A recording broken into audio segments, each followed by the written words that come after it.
sisi lain yang membedakan dari bisnis kita tetap di pelayanan, di jenis produk, improvisasi.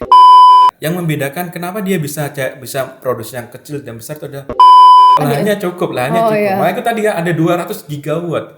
Itu baru mega, belum giga. Nah, itu masih jauh sekali. Jadi kan akhir-akhir ini ada revisi dari aturan PLTS dari pemerintah ya Pak. Itu menurut Bapak sebagai yang bekerja atau praktisi di bidang PLTS ini tanggapannya gimana?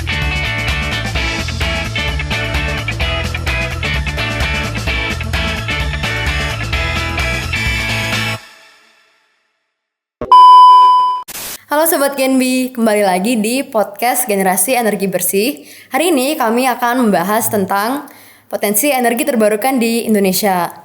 Nah, sekarang kita udah sama Mas Temon nih. Halo Mas Temon. Jadi Mas Temon ini adalah founder dari PT Solar Energy Power di Bekasi yang bergerak di bagian surya. Mungkin Mas Temon bisa perkenalan diri lebih lanjut? Oke, siap.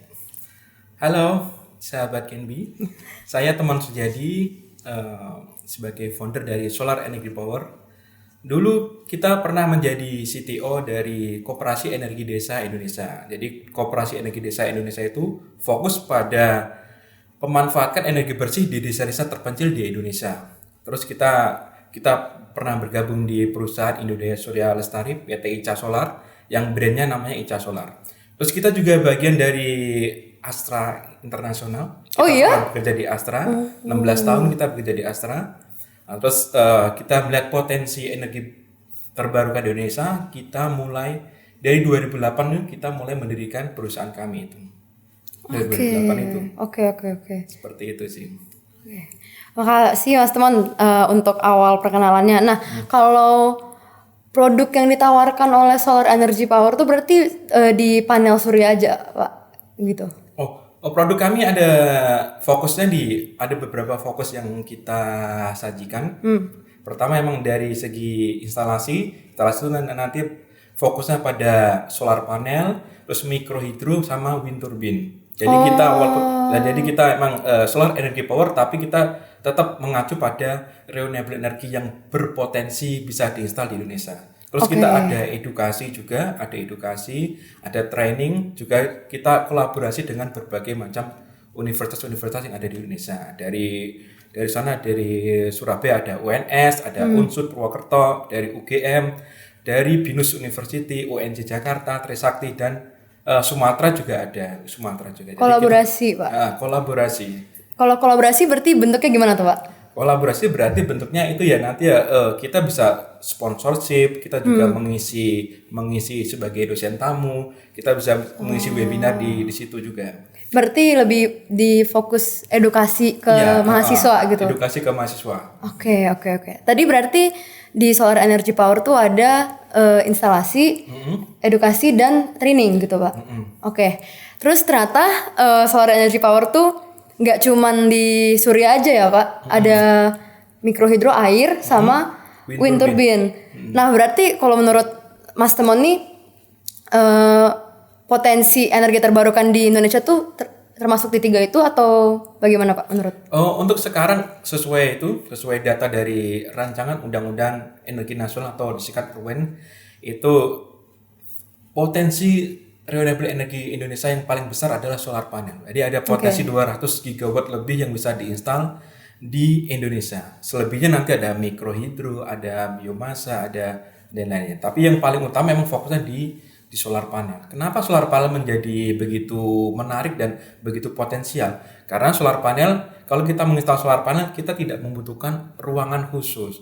Asal kita ruangan itu bisa terinstal terkena matahari, maka itu bisa menghasilkan listrik. Berbeda dengan tenaga angin, kita memetakan daerah yang punya potensial angin tinggi. Atau kita misal menggunakan mikrohidro, kita harus mencari daerah yang ada aliran air yang cukup sehingga untuk memutarkan mikrohidro. Jadi solar panel itu menjadi fokus utama karena ada beberapa kemudahan yang bisa dinikmati dan bisa diaplikasi masyarakat Indonesia secara luas. Oke. Terus solar panel tapi bukannya Ini koreksi saya Pak kalau saya salah. Tapi bukannya solar panel itu juga membutuhkan lahan yang luas ya Pak untuk penerapannya gitu? Oh iya Pengaplikasiannya. benar. Untuk lahannya emang membutuhkan lahan yang luas, tapi kan itu menjadi diabaikan seandainya itu memang dibutuhkan. Diabaikan dalam arti seperti ini. Misal di perusahaan saya sendiri Astra Honda Motor itu kita menginstal 2 megawatt. 2 megawatt itu dari tagihannya awal 1 miliar bisa turun mencapai 600 jutaan per bulan. Nah, dari situ aja itu udah mencapai ada namanya saving cost. Di perusahaan-perusahaan internasional ada saving cost sekian mencapai 40%, itu sangat sangat mereka kejar. Yang kedua ada yang namanya itu sertifikat dekarbonisasi itu yang internasional itu sebenarnya itu yang mereka kejar. Jadi mereka ada target penghematan saving cost, dia mengejar sertifikat yang dekarbonisasi internasional itu, terus dia sebagai CR bahwa ini loh perusahaan kita sudah green energy. CR. CR sebagai memberitahu kepada umum bahwa perusahaan kita sudah green concept. Green energy konsep itu. Soalnya untuk perusahaan-perusahaan yang internasional yang berafiliasi pada Inggris, Eropa, itu wajib dia sebagian powernya harus menggunakan energi bersih. Dan di Honda yang berafiliasi pada Jepang, dia sudah menerapkan itu di semua plan-nya. Oke. Jadi ada Astra Honda Motor, Toyota, terus di Astra Internasional, mereka sudah berkonsep seperti itu. Bahkan di Toyota ada akademi Toyotanya sendiri, mereka juga ada berfokus pada materi kuliah itu. Oh iya. Iya, akademi Toyota itu yang ada di Kerawang. Mereka punya akademi sendiri yang mencetak karyawan sebagai mahasiswa nanti akan bekerja di Toyota. Berarti di bagian green energy itu. Iya, gitu. Oke. Aku baru tahu Pak. Kebetulan nih. Baru tahu dari Mas teman tentang ini. Nah, terus kalau misalnya dari BT Solar Energy Power itu sendiri, nah itu kira-kira apa yang membedakan, kan bisnis PLTS tuh dan renewable energy ini banyak di Indonesia sekarang, udah mulai menjamur ya Mas sekarang. Itu yang membedakan PT Solar Energy Power dengan kompetitor lain itu kira-kira gimana tuh Mas? Oke. Soal kompetitor, kalau misal kita berfokus pakai rezeki, pasti kita akan rezeki kita tidak akan tertukar dengan yang lain. Tapi boleh. ini yang menjadi pernah kita berdiskusi dengan manajemen dari PT Astra ya. Loh, kamu ini membuat kue, tapi kamu mengajari orang membuat kue. Iya kan ada edukasi dan trainingnya. Tapi itu memang kita fokus di situ emang. Pada zaman saat COVID itu COVID-19 itu 2 tahun yang lalu itu kita mentraining banyak masyarakat, kita training dari edukasi, dari pengenalan dasar sampai tingkat lanjut. Dari situlah lahir startup baru di Jawa Timur ada berapa, di Jawa Tengah ada berapa, bahkan kita 3 bulan kita mentraining salah satu perusahaan di Jakarta juga. Mereka awalnya fokus pada kamera, pada printer. Sekarang mereka sudah mulai fokus pada energi terbarukan. Itu berarti shift belok Pak, mau apa ya, gimana ya cara bilangnya ya? Ganti core business atau gimana? Dia double business. Yang satu tetap berfokus pada printer, pada kamera, yang satu tetap mereka ada. Jadi mereka yang sebagian dari karyawan ini akan dipindahkan ke sini untuk menjalankan bisnis ini. Gitu. Jadi memang yang membedakan apa ya?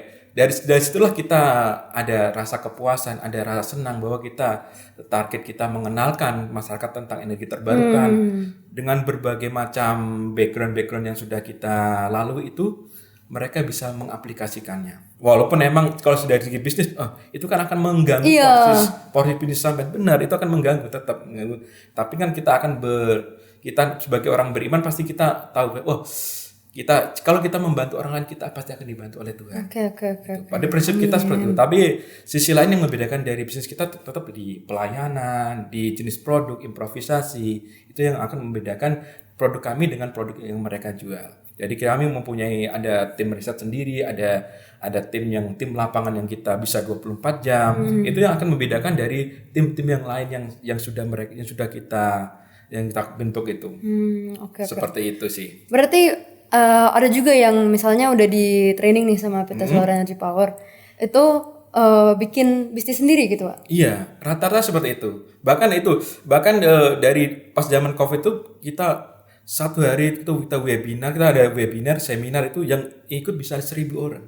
Oh rame. 1.000 orang. Jadi di awal tuh 1.000 orang tuh 600, 500 itu.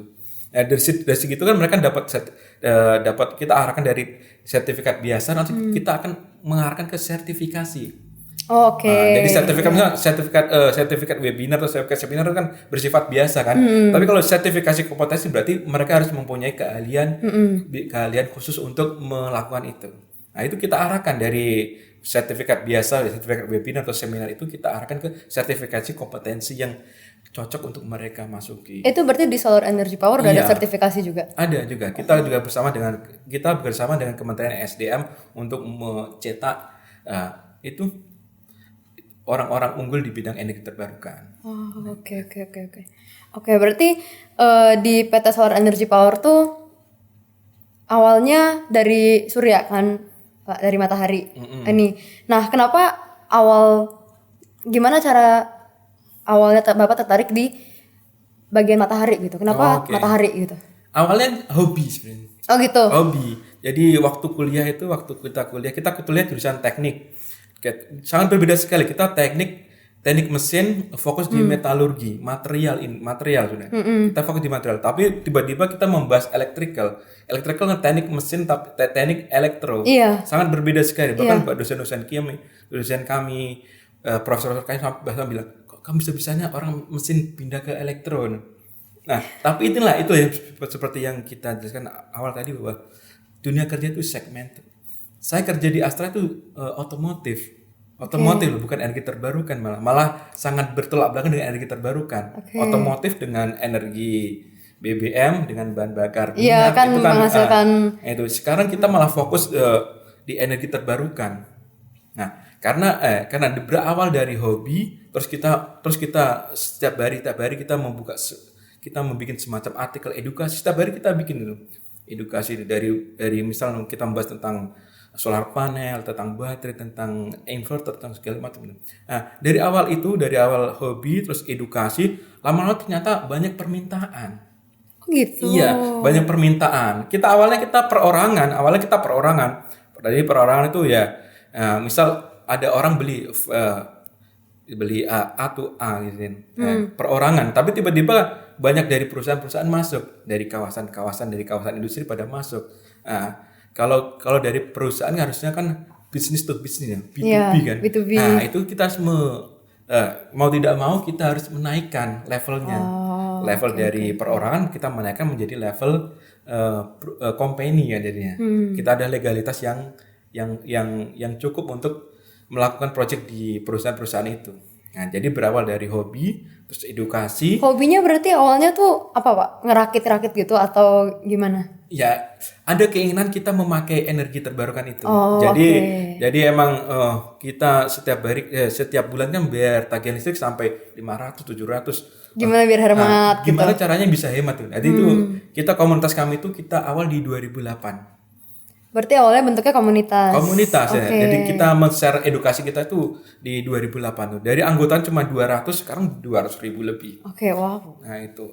Karena 2008 sampai sekarang lama. Nah, itu kalau secara data yang di Kementerian keluarkan itu ada kenaikan sekitar 15-25% untuk masyarakat yang menggunakan energi bersih, yaitu fokusnya di solar panel.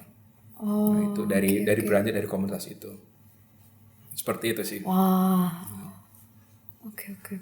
Keren. Berarti awalnya dari komunitas, dari hobi, terus karena banyak keinginan jadi berubah jadi company gitu. Memfasilitasi jadi kita mencoba memfasilitasi peluang yang ada. Itu kan kita melihat peluang. Mengambil kesempatan gitu. Ada peluang kan.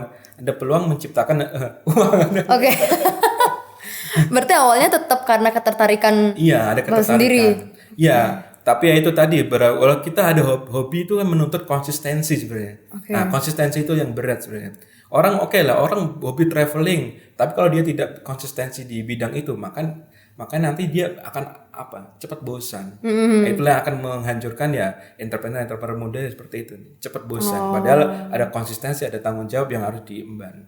Itulah kita mulai dedikasi di tim-tim kita seperti itu. Harus konsistensi, harus bertanggung jawab. Trust the process gitu Pak. Oke. Nah, ini mungkin karena kita udah bahas tadi sedikit tentang PLTS-nya, mungkin kalau misalnya buat pendengar yang belum tahu nih, buat Genbi yang belum tahu, kira-kira sedikit aja secara singkat itu cara kerja PLTS itu gimana Pak? Cara kerja PLTS sebenarnya sederhana. Jadi dia mengkonversi cahaya matahari. Jadi cahaya bukan panas ya. Beda lagi, itu di kalangan orang awam tuh panas matahari. Padahal yang dikonversi itu sebenarnya cahaya. Jadi cahaya itu ada proton dan elektron. Itu nanti proton dan elektron bergerak, nantilah berubah jadi muatan listrik. Jadi mengkonversi cahaya matahari berubah menjadi listrik. Berarti kalau misalnya dia nggak panas nih, tapi cahaya tetap ada, itu tetap bisa menghasilkan. Seperti ini, betul lampu lampu PJ. juga bisa. Lampu PJ itu asal dia cahayanya cukup, nanti kita pasang solar panel di sini, nanti dia akan keluar tegangan. Nanti keluar arus. Jadi yang membedakan nanti adalah arusnya. Arusnya berapa? Tegangannya misal tegangannya 20. Arusnya berapa? Arusnya 1. Berarti keluar buatnya sekitar 20 watt. Seperti itu. Jadi semakin tinggi intensitas cahaya matahari yang bisa terserap oleh solar panel, maka akan semakin tinggi juga watt yang didapatkan. Oke. Seperti itu. Nah, berarti kan tadi kan cahaya bukan panas gitu kan, Pak. Nah, berarti nggak harus matahari, lampu bisa gitu? Bisa. Oh bisa? Bisa. Lampu PJU terutama. Tapi mengkonversinya akan rendah. Misal lampu PJU 100 watt, kita konversi ke solar panel itu nanti hanya mendapatkan 10% saja. Kalau dibandingkan dengan matahari? Jauh, jangan jauh. Oh iya. Jauh. Jadi energi matahari bisa, misal kita mempunyai panel surya 100 WP, bisa potensi 100 watt itu juga. Potensinya kalau cuacanya sangat bagus. Tapi kalau kita mempunyai lampu PJU 100 watt, kita konversi kepada solar panel hanya mendapatkan 10% saja. Oke, berarti yang dimana cahaya matahari itu bisa 100%, si lampu PJU itu paling kira-kira cuma 10% gitu. 10% saja. Oke. Berarti emang harus dari mataharinya. Yang membedakan tuh isi dari cahaya mataharinya, Pak, atau apa? Oh enggak. Yang membedakan kenapa dia bisa produksi yang kecil dan besar itu adalah pergerakan matahari. Oke. Jadi matahari bergerak kan dia ada sudutnya azimut, dia bergerak, dia ada kurvanya seperti ini ya, kurvanya. Nah, kurva kalau dia dari pagi kan berarti cahayanya ini solar panel seperti ini, matahari seperti ini dia. Nah, saat dia posisi di jam 8, jam 10, jam 12 dia mencapai titik puncaknya. Nah, disitulah nanti kurvanya seperti ini kan. Nah, titik puncaknya di sini itulah titik puncak yang power peaknya, puncaknya matahari dari jam 9 sampai jam 2 itu. Jadi nanti akan kembali lagi ke situ, akan jatuh lagi produksinya karena udah memasuki sore hari. Pagi hari dia rendah, sore hari juga rendah. Jadi kalau secara siklusnya itu jam 6 pagi sampai jam 6 sore itu kalau secara rata-rata di Indonesia itu disebut nama sun peak hour atau sun SPH. Sun peak hour adalah jumlah maksimal matahari yang bisa penyerapan matahari dalam jam. Itu dihitung hanya 4 jam saja. Sun peak hour yang tadi rata-rata energi surya itu bisa hasilkan adalah 4 jam penyinaran. Berarti itu yang maksimal cahayanya bisa terserap oleh solar panel. Oke. Jadi hanya 4 jam saja. Berarti selain 4 jam itu, Pak, apakah dia tetap bisa menyerap cahaya? Enggak, itu hitungannya jam 6 pagi sampai jam sore. Oh gitu. Jam 6 pagi, jam 6 sore kan 12 jam kan. Tapi secara kita hitung rata-rata secara rumus sun peak hour itu hanya ketemu 4 jam saja. Rata-rata di Indonesia. Jadi di Indonesia itu kita bisa lihat di solar global atas, nanti ketahuan ini di daerah mana yang sun peak hour-nya sangat besar. Di mana Pak? Beda-beda ya? Beda-beda, tiap daerah beda-beda. Misal dekat Katulistiwa nanti berapa, di Jakarta berapa, nanti di Semarang berapa. Nah, jadi yang dia dipengaruhi beberapa hal, dipengaruhi oleh suhu, cuaca juga. Tapi misal kita ini bisa aja itu, misal di Jakarta sun peak hour-nya 4, tapi bisa aja di Dieng bisa 5. Kenapa bisa gitu? Karena dipengaruhi oleh suhu. Jadi solar panel cahaya matahari itu, dia membawa cahaya juga membawa panas. Oh, Sedangkan tapi tadi Bapak bilang bukan panas tapi bukan cahaya. membawa. Nah, itu kan ada membawa panas itu ada korelasinya nanti. Namanya koefisien suhu. Jadi solar panel kalau kita jemur baju aja bisa kering ya. Apalagi solar panel bukan kering tapi semakin panas. Nah, itulah yang namanya itu koefisien suhu. Koefisien suhu itu akan berkorelasi dengan pendapatan dari powernya. Jadi dia semakin panas, dia bukan semakin panas suhunya, dia bukan semakin baik, tapi malah semakin turun. Oh gitu. Iya, karena semakin panas kalau dia semakin panas maka luasan solar panel menangkap cahaya matahari akan semakin mengecil. Karena overheat itu. Makanya standar pengujian solar panel itu di suhu ruang di 25 sampai 30 derajat. Sedangkan kalau kita taruh di luar, misalnya di spandek aja kita tembak pakai head gun ya, nanti ketemu 60 sampai 80 derajat. Nah, terjadi overheat. Kalau terjadi overheat nanti akan berlaku rumus koefisien suhu. Dia akan mengalami penurunan daya tangkapnya, daya serapnya terhadap sinar matahari. Oh, oke. Berarti secara singkat ini panas tuh tetap berpengaruh ke Solar panel, tapi bukan semakin panas semakin baik gitu ya, Pak. Berarti yang tadi Bapak bilang yang ditangkap tuh cahaya bukan panas. Itu emang cahayanya, cuman emang dia cahaya itu membawa panas itu. Oke, tapi bukan otomatis semakin panas semakin baik gitu. Jadi misal kita install di garis khatulistiwa itu tidak selalu akan mendapatkan power maksimal. Jadi bukan ini kan kita ada di garis khatulistiwa, kita pasang di situ bisa dong. Enggak juga. Berarti ternyata kan ada koefisien suhu itu. Koefisien suhu itu harus dihilangkan, harus dihindari. Makanya ada beberapa improvisasi yang kita lakukan untuk menurunkan itu overheat dari solar panelnya itu. Oke, berarti yang aku tangkap nih Pak, harus dalam suhu tertentu yang menghasilkan cahaya tertentu yang jadinya biar optimal si panel surya itu. Iya, betul. Oh oke. Jadi kalau jadi nggak boleh terlalu panas, terus kalau dingin juga nggak ada cahayanya tuh nggak baik, nggak bisa juga. Jadi harus di tengah-tengah itu biar bisa biar solar panel itu bisa bekerja maksimal menangkap cahaya matahari. Oke. Itu berarti ngaruh ke peak hour yang berbeda-beda juga. Oke. Jadi nanti akan pendapatan energi hariannya akan semakin berbeda. Dipengaruhi beberapa hal itu, dari koefisien suhu, dari sudut terhadap matahari, dari banyak hal atau dari perangkat-perangkat lainnya seperti kabel, seperti solar control dan lain-lainnya. Oke. Oh berarti nggak yang harus panas banget, malah justru kalau panas nggak baik. Iya, seperti itu. Oke. Ini aku baru tahu juga OTW. Nah, terus kemudian berarti listrik dari panel surya itu bisa digunakan untuk apa aja Pak berarti? Oh, kalau listrik dari solar panel itu bisa digunakan untuk residensial seperti rumah, perumahan, terus bisa untuk sebagai industri seperti tadi di PT Astrada Motor, PT Toyota, maupun PT-PT besar Coca-Cola yang terbesar itu juga, PT Danone. Terus residensial industrial juga sebagai penelitian juga banyak bisa. Penelitian sekarang kan sudah penelitian berbasis IoT, dia kan membutuhkan solar panel, membutuhkan ini. Jadi untuk kebutuhan perumahan, kebutuhan industri, juga kebutuhan perkantoran. Kalau di Jakarta kan ada program yang dulu namanya program apa itu? Program yang sekolahan atau instansi pemerintahan wajib menggunakan solar panel. Dan itu memang dilakukan. Jadi beberapa sekolah-sekolah di Jakarta memang sudah terinstall solar panel. Dan berbagai kantor-kantor juga itu.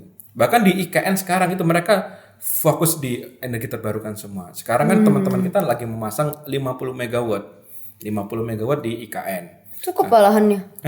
Lahannya cukup. Iya. Makanya itu tadi ada 200 gigawatt. Itu baru mega, belum giga. Iya. Nah, itu masih jauh sekali dari itu. Yang kalau yang terdekat di sini ada di PLTS Cirata 135 megawatt. Sedano Cirata itu aja baru 135. Itu. Berarti kan kita potensinya ada 200 giga lebih, 200 giga itu. Jadi masih banyak atap-atap gedung perusahaan yang bisa diinstal solar panel, masih banyak sekolah-sekolah yang belum menggunakan solar panel, belum nanti di danau-danau atau di pesisir-pesisir laut. Jadi potensi Indonesia sangat begitu besar itu, kita bisa menggunakan solar panel dengan maksimal. Jadi kita meniru meniru negara maju seperti di Jerman, mereka sudah menggunakan full energi terbarukan. Energi PLTN mereka sudah PLTN-nya sudah digudangkan mereka beralih di energi terbarukan. Dan Indonesia kan targetnya di 2040 atau 2045 kita akan menggunakan 25% energi nasional dengan energi terbarukan. Tapi ya peralihan itu butuh modal besar, butuh waktu, butuh semua yang investasi yang sangat besar itu ya memang perlu waktu. Dan itu nanti akan berbenturan dengan konflik-konflik kepentingan dari pemerintah. Kalau sekarang berapa persen ya Pak solar? Belum, nggak ada 10%. Oh iya. Ya itu, jadi itu yang bikin Udah masih banyak PLTU ya sekarang. Oh oke. Berarti masih jauh ya ke 20. Masih jauh. Padahal udah bentar lagi gak sih? Ya itu. Oke. Nah terus selanjutnya mungkin aku mau nanya, kira-kira ini kan Bapak ada program training sama edukasi juga ke anak-anak muda juga ada.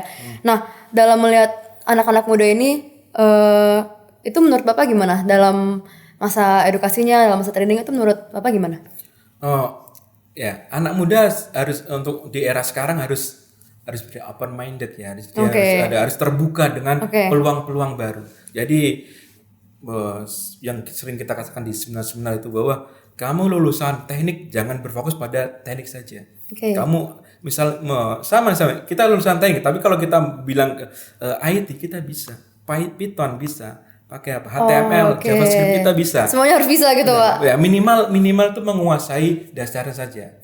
Kalau di dunia kerja itu, kita udah kerja di Astra di hampir 16 tahun itu, kamu lulusan SMA aja bisa masuk Astra.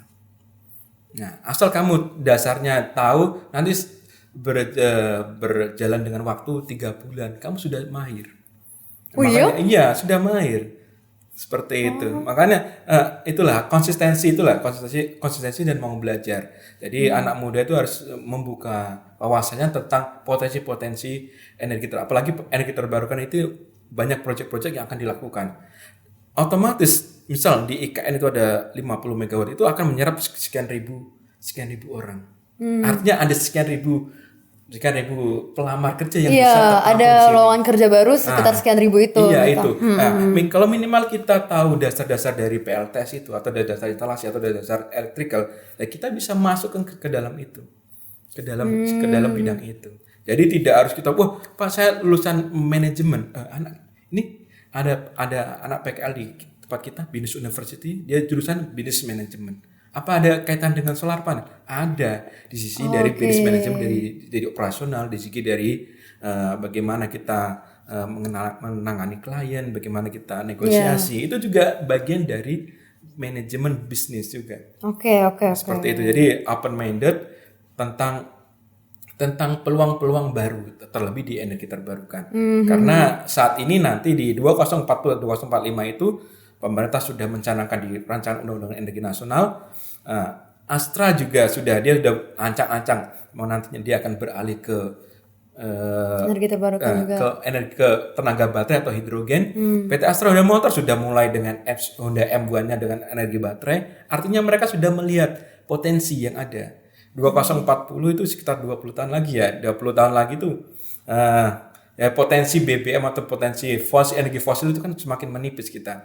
Kita semakin menipis kalau tidak ditemukan sumber minyak baru atau tidak dilakukan pengeboran dengan metode terbaru. Itu kajian-kajian yang sudah disajikan oleh Kementerian SDM itu ya harus dilakukan dengan serius sehingga itu menghasilkan ya kita di peluang-peluang usaha yang bisa dimasukin generasi terbaru saat ini. Oke Pak, mungkin lanjut sedikit. Aku mau nanya dikit. Jadi kan akhir-akhir ini ada revisi dari aturan PLTS dari pemerintah ya Pak. Itu menurut Bapak sebagai yang bekerja atau praktisi di bidang PLTS ini tanggapannya gimana Pak? Itu sebenarnya merugikan masyarakat. Jadi itu kan aturan itu sudah kita cermati itu dari 2020, 2021, 2022 ya di awal aturannya kan 60-40 terus berubah jadi sudah 100% terus gaduh kan di media-media, di profesor-profesor pada di pakar-pakar pada membahas bla bla bla. Ternyata ujung-ujungnya emang itu PLN kecolongan hampir 4 triliun per tahun dari defisit anggaran mereka. Nah, dari situlah langsung lama-lama munculin permen terbaru ini yang 2023 ini yang ternyata zero ekspor itu Iya, ya. dari Zero 100 ya sebelumnya ya, Pak? Dari 100, tapi 100 itu tidak di 100 itu 100 itu dikeluarkan Kementerian SDM tapi di lapangan di hall. Oh gitu. Di lapangan itu kita mengajukan itu sampai 6 bulan sampai setahun baru keluar itu. Itu mereka pinternya itu mereka melewat manajer-manajer PLN di lain-lain mereka. Jadi ada memo dari tiap manajer itu bahwa kalau ada PL akan ditinjau dengan berbagai macam aturan-aturan atau berbagai macam data-data yang mereka butuhkan yang menyulitkan kita. Misalnya, Pak? Misalnya, data ini perlu data sertifikasi ini, minta izin itu. Nah, itu kan semakin menyulitkan sebenarnya. Padahal di tahun sebelumnya itu sangat mudah sekali. Tahun sebelumnya itu bertahun berapa? 2020, 2021 itu. Oke. Nah, tapi di 2022 itu kita mau menginstal solar panel sistem on grid karena interkoneksi dengan jaringan PLN itu sangat susah. Bahkan keluarnya sampai 6 bulan, setahun.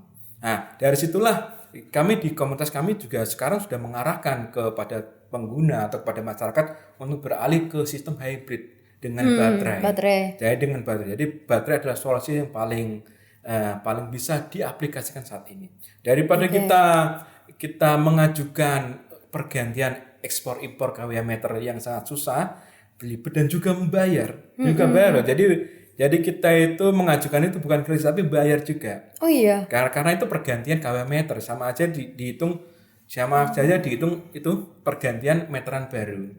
Itu sudah beribet, susah datanya, terus membayar juga. Mending kita investasi di baterai. Baterai bisa kita gunakan untuk 24 jam. Tapi kalau dari on grid itu bisa langsung pindah ke hybrid dengan purchase baterai ini aja, Pak? Bisa, itu hanya nanti yang diganti adalah inverter dan sistemnya saja. Oh, oke. Jadi inverter saja diganti sudah dia bisa digunakan dengan baik. Oh, oke.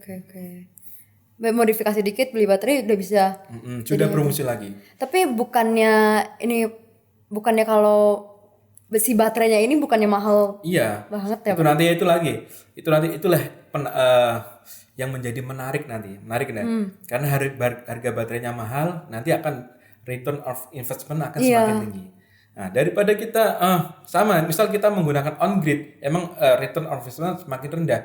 Tapi kita ada itu tadi zero kan percuma kita. Jadi kita sama aja menyumbang ke grid PLN tapi tidak dihargai. Bener sih. Nah, itu lebih menyakitkan. Kita udah ini datanya sudah susah, terus kita membayar, ternyata kita ekspor ke PLN ternyata tidak dihargai. Dan juga masih ada potensi mati listrik, segala gangguan dan segala macam. Kalau kita dengan hybrid dengan baterai, kita sudah mandiri energi. Itulah yang disebut kemandirian energi.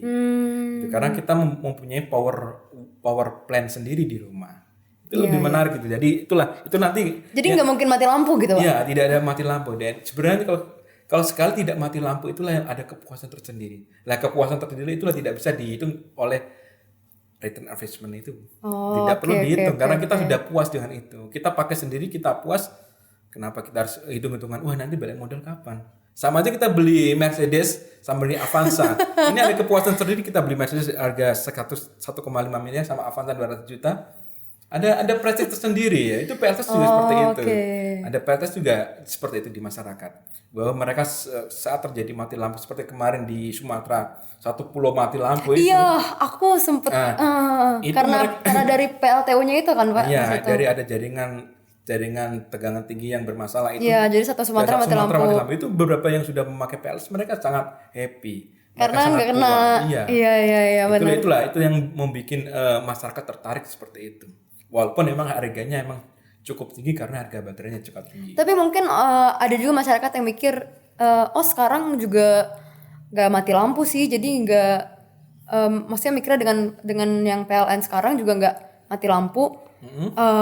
Kalau misalnya kalau misalnya brandingnya PLTS adalah dengan mencegah mati lampu, apakah kayak itu?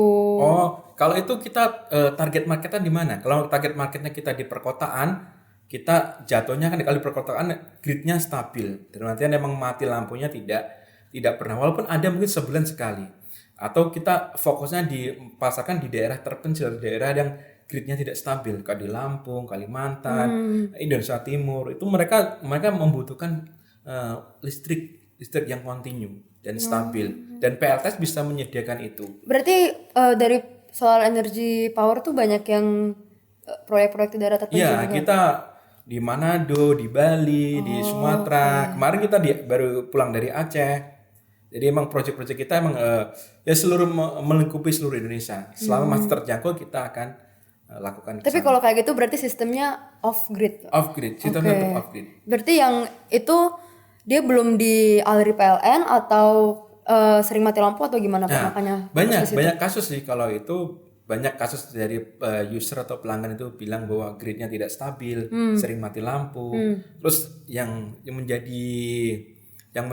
sering menjadi pembahasan adalah karena bayar PLN-nya mahal. Nah, Oh gitu. Itu juga Oke. menjadi mereka juga ada itu minat untuk masuk PLTS karena itu bayar PLN-nya mahal. Di sisi lain mereka secara tidak langsung mereka juga menyumbang pemakaian energi bersih dan terbarukan. Oke, menarik.